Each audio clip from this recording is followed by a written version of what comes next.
Hello and welcome to Friday's ESPN FC Live. My name is Mark Donaldson. The main focus and the crux of today's show will feature the Champions League from the week. Plenty chat about that on ESPN FC. We will take a look back and a listen. Jurgen Klinsmann joined the team this week. We'll be hearing from Jurgen. But as we always do, we're going to start with Fantasy Premier League. Now, a big weekend of action coming up. Manchester City against Liverpool is the big game. I've got a couple of kind of not budget midfielders for you, but not players that are going to break the bank. And there's a strategy behind both as well. The first one is Declan Rice from Arsenal.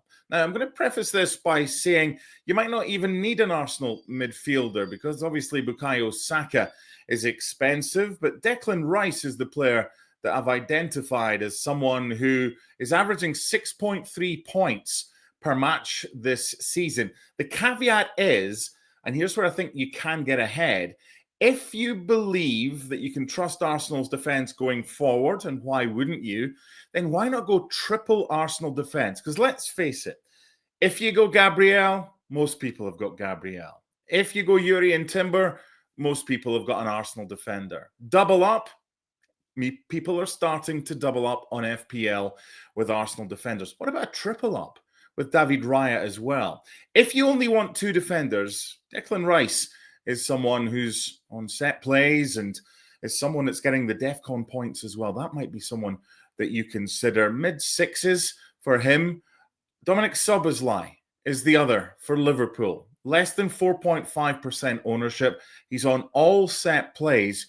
Now, yes, they face Manchester City this weekend. However, this might be the weekend to roll your transfer and keep tabs on both Declan Rice with Arsenal at Sunderland this weekend and Liverpool against Manchester City, because listen to Liverpool's next few games coming up. Forest at home after City. This is Premier League games. West Ham away, Sunderland at home, Leeds away, Brighton at home, Spurs away, Wolves and Leeds. You're going to want a lot of these players. And the other thing is as well, if you go for someone like Declan Rice or Szoboszlai, you don't need a Bukayo Saka. So you can maybe spend a little bit more money on Mohamed Salah and have him along with Erling Haaland, because it's not been a good start for Mo Salah, but he's coming into form as well. So you can maybe look at guys like Saka and then go down in price and pick guys like Declan Rice if you don't want to go three at the back, or for Liverpool, Dominic Szoboszlai. But as I said, it's a weekend. It's not a bad idea to potentially roll your transfer if you want to. As mentioned, it's been quite the week in the Champions League. The biggest game was Liverpool against Real Madrid at Anfield. The return of Trent Alexander-Arnold. Just one goal separating the two sides. Let's find out what the FCTV team had to make of it when they were joined by Jurgen Klinsmann. Good finish for Liverpool, big result for them. Alexis McAllister's goal, the difference between the two sides and Liverpool. Well, lots of questions to ask about them. Same could be said for Real Madrid as well. Let's welcome in our panel for this evening. We have Jurgen Klinsmann with us and Stuart Robson as well. I must start with you though, Stevie. Is this the best Liverpool we've seen this season? Listen, you couldn't have dreamt, if you were anybody connected with Liverpool today, you couldn't have dreamt the way they played. I mean, quite frankly, they outplayed Real Madrid for the majority of the game. Little spells where Real Madrid had some possession, but this was all about Liverpool going forward. You know, we've been talking about who's to blame for Liverpool's poor performances. Is it the players? Is it the manager? Well, today, everybody gets the praise because the players absolutely turned up tonight. Defensively, they were great.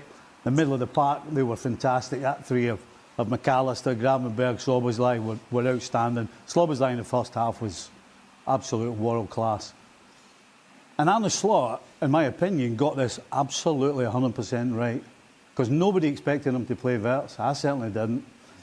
And I guess because of the Real Madrid set-up, because they had nothing down that right-hand side, Liverpool's left, and so he could play Wirtz. And Wirtz was allowed to drift. And he just got in positions and he knitted everything together. Him and Szoboszlai passing and moving.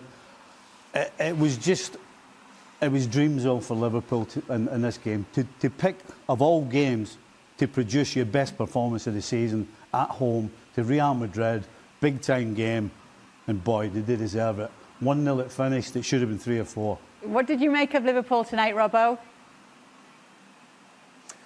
They played well after the first 20 minutes, I would say. There was a little period in the game where Real Madrid had a bit of possession, but they didn't really create anything with that possession. And you thought that maybe Liverpool were frightened of the game. They were dropping deeper. They were going to try and play on the counter-attack. But as soon as they had the penalty disallowed, it changed the game completely. Suddenly they were on the front foot, they were winning balls in midfield, they were breaking quickly, they were getting balls into the box, they were winning headers, they were winning every 50-50 challenge, they defended well. So after that first 20-25 minutes, when I think they were a little bit worried about the game and what Real Madrid had, after that, they were the better team, there's no doubt about it. And when you saw the highlights there, it just summed it up. Lots of highlights, not much going on for Real Madrid. A deserved win for Liverpool for you, Jurgen? Oh, absolutely. I mean, they had majority of the chances. Real Madrid looked a little bit flat, and I thought it was a fantastic performance by Liverpool at the right time. Now, obviously, they had a bit of a bumpy road over the last couple of weeks. A lot of question marks, in Liverpool. But this was a fantastic response, for players and for the coach. Obviously, was enjoyable to watch. And I was obviously very pleased that he played Florian Wirtz. Stevie said he didn't expect him to play. And and I think the kid showed up. He did fantastic kind of sequences within the game. He didn't score, obviously, but he's growing. He's a young kid. And I think, going forward, he will grow with every game. Also, the games where he maybe didn't play so well. And I think there will be a lot to be seen by Florian Wirtz in the near future. What was wrong with Real Madrid tonight, Ale? Well, where do we start? Let me start with the manager and the personnel decision that he made. In having Camavinga sort of playing up high on the right-hand side, at least for the first half, that was never going to work. I don't know how Xabi Alonso and his staff get together and say, I'll tell you what we're going to do. Camavinga, who's naturally a left-sided player or naturally a left-footed player, and who's not an attacking player naturally, is not what he does best. We're going to put him high, wide, and right. That limits what Real Madrid could do down the right-hand side. And I think Stevie just mentioned and alluded to the fact that given the fact that Real Madrid was so limited down the right-hand side, it's almost as if they were playing on one half of the field. Yeah, if you look at the field vertically, it's like they were playing like this, tilted to the left. Everything was going towards Vini. Everything was going towards Mbappe coming from the left-hand side. Everything was coming perhaps from Bellingham. There was no presence on that right-hand side. And so Camavinga wasn't giving you any sort of width, wasn't giving you any sort of depth, wasn't giving you anything on the right. And so then he started drifting inside, which then just left that left-hand side all open for Liverpool, I should say. That's on the tactical part, and I don't understand how that made sense in Xabi Alonso's head. I see what's happening, and I go, well, I just don't see the same picture, and I don't see the reasoning either. But he did it. Liverpool took advantage of it. Beyond that, if Real Madrid are going to go into Anfield and win a game, then you need to have a presence in the midfield that's strong enough to match up with guys like Szoboszlai, who was excellent, to match up with guys like Florian Wirtz, who was excellent, to match up with guys like McAllister, who scored a goal and was controlling the game alongside Szoboszlai. Real Madrid, without any sort of structure in the midfield, got exposed, which then means that the service into Mbappe gets cut out.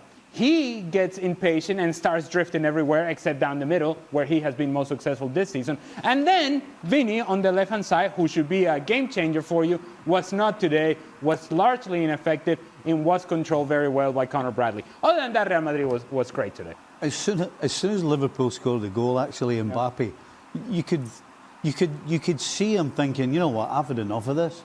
I'm going to come back to the halfway line and get the ball, and then I'm going to try and beat 10 people.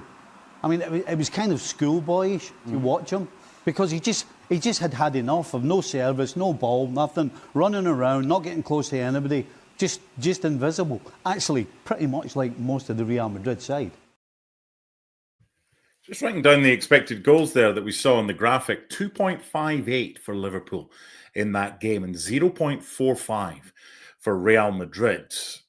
I'm not sure how many more games they're going to have this season. Depends how far they're going to do in each of the competitions. But there's a fair chance they might not even get anywhere near as low as that, 0.45 for Real Madrid. And for Liverpool, excellent. As Stevie said, he was hoping for a good performance. He got an excellent performance from his old side. A big 3 points for Liverpool. And is that the start of them hitting form? 24 hours later, Manchester City taking on Borussia Dortmund. One of his former clubs and his current club, Erling Haaland, he was captain for the evening. And of course, he got among the goals. City winning by 4-1. Let's see what FCTV made of that. Yes, and so 4-1 it would finish. Frank Leboeuf still with us to talk more about what we saw in this one. Gab's still with us too. It's not all about Haaland then. Gab, we got to see Phil Foden today getting 2 goals. Is he back? You know what? If he's back, then we have a real title race on our hands, because we all remember how good Phil Foden was 2 years ago. I was hugely impressed, not just by this game, but sort of his run of matches. That Foden-Reinders partnership, if that's what he wants to continue with, against Liverpool this weekend and whatnot, that is so well-rounded in terms of drive, in terms of running into the box. We saw Reinders serving up both assists there, in terms of finding each other, Foden's creativity, Foden's genius, the way he strikes the ball. That's exciting. And you know what? Nothing against the tall Norwegian guy, but it's nice to talk about Manchester City and not just make it all about him. Although, all that said, it looks like a very gaudy scoreline. At 3-0 up, they get the goal back after Doku falls asleep. And then Dortmund had a couple chances, Donnarumma having to come out way outside the box. It looked to me like it got a tiny bit potentially nervy before obviously Ryan Cherky put it away. But yeah, Foden, that's really exciting. You got Foden coming back. You got potentially Rodri. He was supposed to be on the bench tonight. He wasn't, but they're going to take his return slowly. City could be a real force, I think, in a month or two. Frankie, I've seen some head nods and some head shakes at what Gab was saying there. What were you thinking? No. I totally agree on what Gab said about Foden and the fact that Haaland wasn't the only one. But you have to add Doku and Savinho as well, where they absolutely put a mess on the side, and it maybe opened up a little bit in the middle of the park where Foden could be freer than he is. And we can see on the first goal, if we talked about the high line of Barcelona, we have to talk about the drop line of the back line of Dortmund, where they were like 10 yards away from Foden, where the time to turn and put his beautiful left foot on the first goal. And the second goal was absolutely beautiful, but because he had to be fast. And I want to think that Foden is back to his best. But because of the tactic that Guardiola was able to put, where you don't play tiki-taka, you don't turn around, you have player on the side, Doku, Savinho able to turn on, take on players and go a little bit faster than the other ones, and that's, I think, for me, makes the difference on what we used to see, and that's that boring tiki-taka that we used to see with Manchester City. Do you agree with what Gab said, that if Foden is back here, then City are a problem? I think City will be a problem anyway. I think we've all said at various points during the last week or two, at least, that this is Arsenal's title to lose. Right? They are easily the best team in the league, certainly at the moment. Now, the big question comes around Manchester City. Which version of City will show up for the remainder of this season? And we've seen in the good version of Manchester City of 2 or 3 years ago, the kinds of runs that they can put together in the second half of the season. Now, if City can all of a sudden rediscover that form and kind of run the table as they've done just about, it puts a lot of pressure on Arsenal, certainly in the second half of the season. Ali alluded to it yesterday. Now, in any title-winning season, every single club goes through a spell where they just aren't playing well, things aren't going great, and it's how you manage those periods, how you manage those 5 or 6 games. And the old cliche, you've got to win ugly and all that kind of comes in. Now, how Arsenal manages that 5 or 6 games will determine whether they win this title or not. Again, if this is the City of 2 or 3 years ago, You aren't allowed much more than 5 or 6 games, not in this form, even with this kind of head start. So they can be a problem, but that problem, or how much of a problem, is ultimately Arsenal's to decide.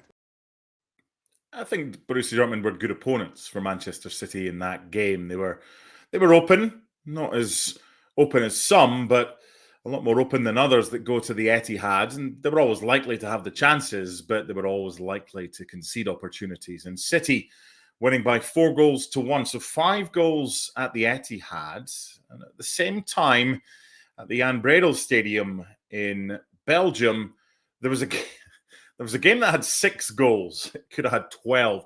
An incredible game between Club Brugge and Barcelona. Bruges led 1-0, 2-1, and 3-2. They could easily have won it near the end, but the goal was chalked off. It was quite the game. It finished 3-3 against Barcelona. Let's see what FCTV made of that one. But so much to talk about with what we've seen in this game as we welcome in Frank Leboeuf and Gabriele Marcotti as well. We have to start where the game ended, Frank, and what we saw there. For you, what would your decision have been? Because it was given in the end as a foul in Szczesny's favour. Well, that would have been for me a penalty, 100%. I mean, I think I agree with Xhaka in the fact that the striker doesn't touch the ball and the Bruges player doesn't touch the ball, and Szczesny tried to compensate his mistake and goes to the contact and touches the player's knee just to prove that there is a contact. But he how do you say? He gives the contact. And he pushes the referee to say, oh, there is a contact. But the contact comes from him. So therefore, for me, no penalty. 100% no penalty. It should have been a goal. And I'm sorry, that ref, we know him, is bad, very bad. And today he has proven it. Ali. So no foul, I think is what Frank is trying to say. Yeah. No foul. What I would say is that if I'm going to take the position of Szczesny, who seemed to be the only person in the stadium that felt it was a foul right away. He calmly was saying, it's a foul. Why are we concerned all about this? It's going to be a foul. Don't worry about it. Go take a look at it. It's a foul. I think what Szczesny would argue is that he has the right to be able to put his leg down when he's about to turn. And in the sliding challenge of Vertman does not allow that to happen and does make contact with Szczesny. Now, the sliding challenge doesn't make contact with the ball, seems to make somewhat of a contact with Szczesny, and I suppose that's where the foul is given. I can understand the position that Xhaka has taken. I can understand the position that Frank has taken. And if I had been Vertman doing the same thing, I probably would have been frustrated that was given as a foul. I would suggest that if you don't give the right to the goalkeeper, in this case Szczesny, to be able to put his leg down so that then he can go and turn and find the ball, then I think if you didn't touch the ball and you made it a sliding challenge, you committed to the sliding challenge, I would say borderline, but just enough for a foul. Check. But did you like the explanation at least? No, the explanation was great. Hey. The issue around that explanation is, a few moments earlier, we had a similar exchange between Balde and Forbes, where Balde gets a position, Forbes is trying to continue and running into the ball, and Forbes initiates the contact. And again, the referee gives a penalty, has a look at the monitor, overturns that. So if you see that as Forbes initiating the contact, and therefore that being no penalty, you overturn that penalty, then later on in the 93rd minute or whatever it is, I see it the same, that Szczesny is the one who initiated the contact. Vertman just slides in to make a block, and Szczesny initiates the contact. What Vertman does, he doesn't touch a man. Granted, he doesn't touch the ball. He's comfortably far enough away, but Szczesny comes down on top of him.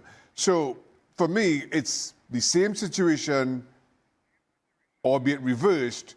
If you overturn the penalty earlier, you have to give the goal later on. The slightest of differences, Shaq, is that Vertman does commit to a challenge and does give an actual sliding motion towards Szczesny, whereas in the case of Alejandro Balde, he's just standing still and Forbes kicks him. That, I think, is where you can draw a difference. And your parallel, while it's an engaging argument, I don't think they're the same situation. Let's see if Gabriele Marcotti wants to weigh in on what he thinks. You know what? I was 100% certain that it was a penalty. But then I heard Ali's explanation, and he's so eloquent. I now want to hire him to represent me next time I'm in court. Because he's managed to plant a seed of doubt in my mind. That's why I would not make a good referee. Okay. However, what we must talk about... Thank you, Your Honour. Well done, Ali. Well done, Ali. It was another shambolic defensive showing, Frank, from Barcelona.